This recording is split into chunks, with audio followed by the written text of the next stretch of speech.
Okay. நம்ம இப்ப பார்க்க போறது வந்து நார்டன்ஸ் தியரம். ஸோ நார்டன்ஸ் தியரத்துடைய தியரம் அதெல்லாம் நீங்க படிச்சுக்கங்க. டைரக்ட்டா நான் ப்ராப்ளத்துக்குள்ள வரேன். ஸோ இதுக்கு வந்து உங்களுக்கு எப்படி வந்து ஒரு மெஷ் அனாலிசிஸ்க்கும், நோடல் அனாலிசிஸ்க்கும் எவ்வளோ வந்து உங்களுக்கு ஒரு ஒற்றுமை இருக்கோ, அதே மாதிரி இந்த தெவினின்ஸ் தியரம்க்கும், நார்டன்ஸ் தியரம்க்கும் அவ்வளோ ஒரு ஒற்றுமை இருக்கும். ஏன்னா மோஸ்ட்லி உங்களுக்கு ப்ராப்ளம் வந்து 2மே சேமா இருக்க மாரி தான் இருக்கும் உங்களுக்கு. இங்க பாருங்க, ஒரு எக்ஸாம்பிள் ப்ராப்ளம் இங்க எடுத்துக்கிறோம். அதே நீங்க ஏற்கனவே பார்த்த ப்ராப்ளம் தான். ஸோ இந்த சர்க்யூட்ல வந்து இப்போ நீங்க நார்டான்ஸ் தியரம் அல்லது நார்டான் ஈக்குவலன்ட் சர்க்யூட் எப்படி ஃப்ரேம் பண்ணலான்னு பார்த்தீங்கன்னா, இங்க நீங்க கண்டுபிடிக்கிறது வந்து பார்த்தீங்கன்னா ஐஎன் ஆர்என். ஸோ ஐஎன்ன்றா கரண்ட்டு. ஓகே, நார்டான் கரண்ட்டும் நார்டான் ரெசிஸ்டன்ஸும் ஈக்குவலன்ட் ரெசிஸ்டன்ஸ் நம்ம கண்டுபிடிக்கணும். ஓகே. ஸோ இப்போ இந்த சர்க்யூட்டில் இப்போ இதுதான் லோட் ரெசிஸ்டன்ஸ். இந்த லோட் ரெசிஸ்டன்ஸை நம்ம என்ன பண்ணணும்னா, ஆக்சுவலாக இதை ரிமூவ் பண்ணிவிட்டு இந்த 2 டெர்மினல் ஏ பி இருக்கு பாருங்க, இதை ஷார்ட் பண்ணிடணும். ஷார்ட் பண்ணிவிட்டு இது வழியாக கரண்ட் என்ன போகுது, ஷார்ட் சர்க்யூட்டட் கரண்ட்டை கண்டுபிடிக்கணும். அப்புறம் நாட் ஆன் ரெசிஸ்டன்ஸ் கண்டுபிடிக்கணும். ஓகேங்களா? இதுதான் வந்து இதனுடைய தியரத்தோடைய இது. இப்போ பாருங்கள், இந்த சர்க்யூட்டில் ஏதாவது ஒரு வோல்டேஜ் சோர்ஸ் இருந்ததுன்னா அதை கன்வெர்ட் பண்ணி நீங்கள் வந்து கரண்ட் சோர்ஸாக வச்சுக்கோங்க. இல்லை நீங்கள் நார்மலாக மெஷ் அனாலிசிஸோட சால்வ் பண்ணலாம். ஓகே, அதை நம்ம ப்ராப்ளம் சால்வ் பண்ணும்போது சொல்கிறேன் நான். ஓகேங்களா? ஸோ இது வழியாக பார்க்கும்போது பார்த்தீங்கன்னா, இப்போ இங்கே பாருங்கள், ஃபஸ்ட்டு வந்து ஆக்சுவலாக இந்த லோட் ரெசிஸ்டன்ஸை ரிமூவ் பண்ணி இங்கே ஷார்ட் பண்ணணும். ஷார்ட் பண்ணிட்டு அது வழியாக போகிற ஷார்ட் சர்க்யூட் கரண்ட் அது ஈக்குவலன்ட் டு ஐஎன். ஓகே, ஐ நார்டான். ஓகேவா? ஸோ இப்போ ப்ராப்ளம் அந்த எக்ஸ்ப்ளனேஷன் கொடுக்கும்போது உங்களுக்கு இன்னும் கொஞ்சம் புரியும். To calculate the RN, Norton resistance எப்படி கால்குலேட் பண்ணோம்னா, எப்படி நம்ம தெவினின் ரெசிஸ்டன்ஸ் கால்குலேட் பண்ணுறோமோ அதே ப்ரொசீஜர் தான். ஓகேங்களா? எந்த ஒரு டிஃப்ரென்ஸும் கிடையாது. ஓகேவா? ஸோ இதுதான் உங்களுக்கு ஏற்கனவே தெரியும். அதே இது வந்து அதே சர்க்யூட் தான், எதுவும் வித்தியாசம் கிடையாது. ஸோ ஆர் நார்டான் எப்படி கண்டுபிடிக்கணும்னா, ஆர் தெவினின் என்ன ப்ரொசீஜரோ அதே போட்டுக்குங்க. ஏதாவது ஒரு வோல்டேஜ் சோர்ஸோ கரண்ட் சோர்ஸோ இருந்ததுன்னா, வோல்டேஜ் சோர்ஸ் இருந்தால் அதை ஷார்ட் சர்க்யூட் பண்ணணும், கரண்ட் சோர்ஸ் இருந்தால் ஓப்பன் சர்க்யூட்டில் வச்சுக்கணும். இதுதான் ரெசிஸ்டன்ஸ் R1 R2 பேரலில் இருக்குது. அண்ட் தென் R3 வந்து இந்த காம்பினேஷனுக்கு சீரிஸில் இருக்குது. So R1 parallel R2 plus R3, இதுதான் வந்து RN. ஓகேவா? நார்டான் ரெசிஸ்டன்ஸ் ஈக்குவலன்ட் ரெசிஸ்டன்ஸ் வந்து இதுதான் வேல்யூ. ஸோ நீங்கள் பண்ணும்போது அந்த ரெசிஸ்டன்ஸை ரிமூவ் பண்ணிவிட்டு இந்த ஏபிக்கு அக்ராஸாக நீங்கள் பார்க்கணும். பார்த்துட்டு என்ன ஈக்குவலன்ட் ரெசிஸ்டன்ஸ்னு கண்டுபிடிச்சிடணும். ஓகே, ஒரு பார்ட் ஓவர். ஐ நார்டான் எப்படி கண்டுபிடிக்கிறது? ஸோ இங்கே பாருங்கள், ஐ நார்டான் கண்டுபிடிக்கும் போது ஜஸ்ட்டு இந்த டெர்மினல் அந்த ரெசிஸ்டன்ஸை ரிமூவ் பண்ணிவிட்டு இந்த டெர்மினல் ஏபியை ஷார்ட் சர்க்யூட் பண்ணிட்டோம். ஓகேவா?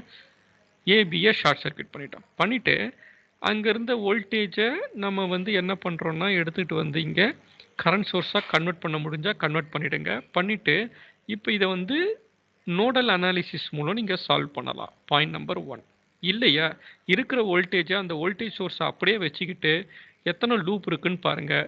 2 லூப்பா இல்லை 3 லூப்பான்னு பார்த்து அதுக்கேற்ற மாதிரி ஈக்குவேஷன் ஃப்ரேம் பண்ணி மெஷ் அனாலிசிஸ் அப்ளை பண்ணி I1 I2 I3 கண்டுபிடிச்சிடுங்க. ஓகேவா? அப்படி கண்டுபிடிக்கும் போது உங்களுக்கு ஆட்டோமேட்டிக்காக I1 இந்த ஷார்ட் சர்க்யூட் வழியாக போகிற கரண்ட் எவ்வளோன்னு உங்களுக்கு தெரிஞ்சிடும். ஸோ அதுதான் டைரெக்டாக I1 IN வந்துடும். ஓகேவா? ஸோ ஒரு ப்ராப்ளம் எடுத்துப்போமே. ஸோ ஓகே, ஐஎன் ஆர்என் கண்டுபிடிச்சதுக்கப்புறம் பேரலில் உங்களுடைய ரெசிஸ்டன்ஸ் நார்டான் ரெசிஸ்டன்ஸை இதுதான் பேரலில் கனெக்ட் பண்ணணும். கரண்ட் சோர்ஸுக்கு பேரலில் கனெக்ட் பண்ணிவிட்டு இது லோட் ரெசிஸ்டன்ஸ். ஓகேவா? இதுதான் வந்து லோட் ரெசிஸ்டன்ஸ். ஸோ உங்களுக்கு தெவினின் தியரம்க்கும் நார்டான்ஸ் தியரம்ஸுக்கும் பாருங்கள், அதில் வந்து voltage Thevenin voltage series with Thevenin resistance. இங்கே வந்து கரண்ட் சோர்ஸு பேரலில் ரெசிஸ்டன்ஸ், நார்டான் ரெசிஸ்டன்ஸ். ஸோ இப்படி தான் நீங்கள் வரையணும். உங்களுடைய லோட் ரெசிஸ்டன்ஸை அக்ராஸாக கனெக்ட் பண்ணி ரிமைனிங் வேல்யூஸை நீங்கள் கால்குலேட் பண்ண வேண்டியது தான். ஓகேவா? இப்போ பார்த்தீங்கன்னா இது ஒரு ப்ராப்ளம். இந்த ப்ராப்ளத்தில் வந்து இதுதான் லோட் ரெசிஸ்டன்ஸ். இதுக்கு அக்ராஸாக நம்ம வந்து நார்டான்ஸ் தியரம் அப்ளை பண்ணி கால்குலேட் பண்ணலாம். இப்போ பாருங்கள், இந்த பாயிண்ட்டை நான் ரிமூவ் பண்ணிவிட்டு நம்ம வந்து நெக்ஸ்ட் லெவல். ஓகேவா? அதாவது வோல்டேஜ் சோர்ஸ் இருந்தால் அதை வந்து ஷார்ட் சர்க்யூட் பண்ணணும்னு சொன்னாங்க. ஸோ இப்போ வந்து பார்த்தா இந்த 2 இடமும் ஷார்ட் பண்ணியாச்சு. இதுக்கு அக்ராஸாக நீங்கள் பார்த்து ஈக்குவலன்ட் ரெசிஸ்டன்ஸ் கண்டுபிடிக்கணும். ஆர்டிஹெச் இல்லை ஆர்என் கண்டுபிடிச்சா எப்படி இருக்குன்னு பார்த்தா, இது வந்து ஒரு டெல்டா ஃபார்மெட்டில் இருக்குது. ஸோ நீங்கள் வந்து இதை டெல்டா டு ஸ்டார் கன்வர்ஷன் மூலம் நீங்கள் வந்து வேல்யூவை மாற்றினீங்கன்னா உங்களுக்கு டெல்டா டு ஸ்டார் வேல்யூ இந்த மாதிரி கிடைக்குது. ஒன்ஸ் இதை ஸ்டாராக கன்வெர்ட் பண்ணதுக்கப்புறம் இது ரெண்டும் சீரீஸில் இருக்குது. இது ரெண்டும் இதுதான் இங்கே ஓப்பன் ஆக்சுவலாக. ஓகேவா? பை மிஸ்டேக்காக இங்கே போட்டுட்டேன். இந்த இடத்துல ஓப்பன் சர்க்யூட் இருக்கும். ஏன்னா இது வழியாக தான் நீங்கள் பார்க்குறீங்க. இது ரெண்டும் சீரீஸு, இது ரெண்டும் சீரீஸில் இருக்குது. ஓகேவா? இந்த பாருங்க ஆர்என் இங்கே ஓப்பனில் இருக்கா. ஸோ இப்போ இந்த சர்க்யூட்டை இப்போ இந்த ரெண்டுத்தையும் ஆட் பண்ணுறாங்க. நவ் நீங்கள் பாருங்கள். இப்போ இதுக்கு அக்ராஸாக தான் நீங்கள் பார்க்கணும். ஓகேவா? பார்க்கும்போது இதுவும் 2.667 1.167 ரெண்டும் பேரலில் இருக்குது. இந்த 0.667 கூட. சாரி, நான் என்ன சொல்கிறேன்னா இது ரெண்டும் ஆக்சுவலாக பேரலில் இருக்குது. 2.667 1.167 ரெண்டுமே பேரலில் இருக்குது. ஓகேவா? ஸோ பேரலல் ஃபார்முலா வச்சு நீங்கள் இந்த ரெண்டுத்தையும் ரெடியூஸ் பண்ணிங்கன்னா உங்களுக்கு கிடைக்கிறது 0.812. இந்த 0.812 கூட இந்த 0.667 சீரீஸில் போட்டிங்கன்னா, ஏன்னா உங்களுக்கு அப்படி தான் வரும். ஓகேங்களா? நீங்கள் கால்குலேட் பண்ணும்போது நல்லாவே பாருங்கள். பார்க்கும்போது உங்களுக்கு தெரியாது. ஓகேவா? இப்போ இந்த ரெண்டுத்தையும் நீங்கள் ஆட் பண்ணிட்டீங்கன்னா உங்களுக்கு அதுதான் R N R ஆர்டிஹெச். So 1.478 R N calculate பண்ணியாச்சு. ஸோ இப்போ நீங்கள் ரெசிஸ்டன்ஸ் ஈக்குவலன்ட் ரெசிஸ்டன்ஸை கண்டுபிடிக்கும் போது மட்டும் எப்பயுமே வரைஞ்சி பழகுங்க. ஓகேவா? எனக்கு நான் மனசுலேயே கால்குலேட் பண்ணிப்பேன், இதுவும் பேரல் இதுவும் பேரல் அப்படின்னு நீங்கள் நினச்சிங்கன்னா தப்பு, மகா தப்பு. ஓகேவா? இப்போ நீங்கள் பார்க்கும்போதே பார்த்தீங்கன்னா இது ரெண்டும் பேரல், இது ரெண்டும் சீரீஸு அப்படின்னு ஆட்டோமேட்டிக்காக மைண்ட் செட் போகும்.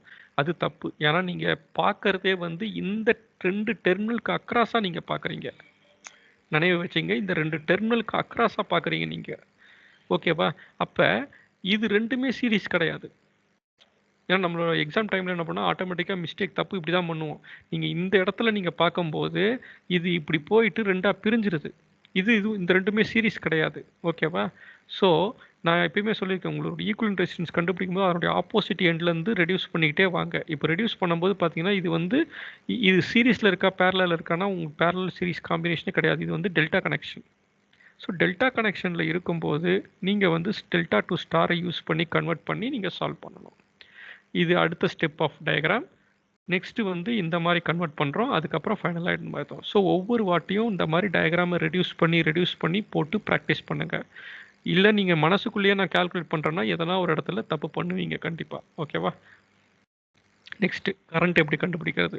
ஸோ இதுதான் ஒரிஜினல் டயக்ராம். இந்த இடத்துல இருக்கிற ரெசிஸ்டன்ஸை நான் ரிமூவ் பண்ணிவிட்டு ஷார்ட் சர்க்யூட் பண்ணியாச்சு. இது வழியாக போகிற கரண்ட் ஐஎன் கண்டுபிடிக்கணும். இப்போ எத்தனை லூப் இருக்குது? இப்போ இதில் 1 2 3. ஓகேவா? இப்போ இதை ஈக்குவேஷன் நான் ஃப்ரேம் பண்ணலாமா? மேட்ரிக்ஸ் நான் ஈஸியாக ஃபார்ம் பண்ணிவிடுவேன். ஓகேவா?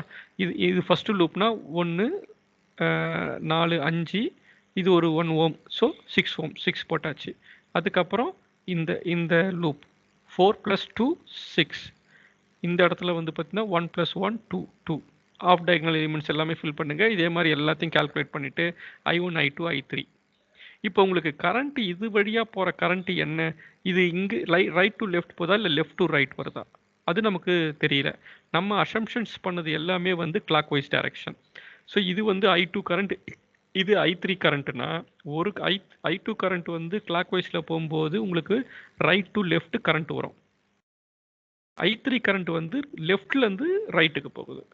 ஸோ இப்போ நீங்கள் கால்குலேட் பண்ணும்போது I2 I3 ரெண்டுமே கால்குலேட் பண்ணிட்டீங்கன்னா I2ஓட current value 2.588, I3 current 4.94. So அப்போ இதில் எது பெருசுன்னு பார்த்தீங்கன்னா I3 கரண்ட்டோட டேரக்ஷன் லெஃப்ட்லேருந்து ரைட் போகிறது தான். ஸோ அதை தான் எடுத்துக்கணும். IN = I3 - I2 = 2.352 arms. So 2.352 arms தான் கரண்ட்டு லெஃப்ட்லேருந்து ரைட்டுக்கு போகுது. ஸோ கரண்ட் டைரக்ஷன் இது தான். ஸோ இப்போ நீங்கள் உங்களுக்கு இப்போ கரண்ட் கண்டுபிடிச்சாச்சா? இதுதான் IN current, short circuit current. இது ஷார்ட் சர்க்யூட் வழியாக போகுது. அதனால் ஷார்ட் சர்க்யூட் கரண்ட், அதுதான் நார்டன் கரண்ட். ஓகே, இப்போ டயக்ராம் வரையணும், ஈக்குவலன்ட் டயக்ராம். ஸோ இதுதான் ஒரிஜினல் சர்க்யூட். இந்த ஒரிஜினல் சர்க்யூட்டை நீங்கள் இந்த சிம்பிளிஃபைடு சர்க்யூட்டாக கன்வெர்ட் பண்ணிட்டீங்க. IN 2.352 amps, RN 1.478 ohms. So இதுக்கப்புறம் இந்த லோட் ரெசிஸ்டன்ஸை எடுத்து இங்கே கனெக்ட் பண்ணிட்டீங்க.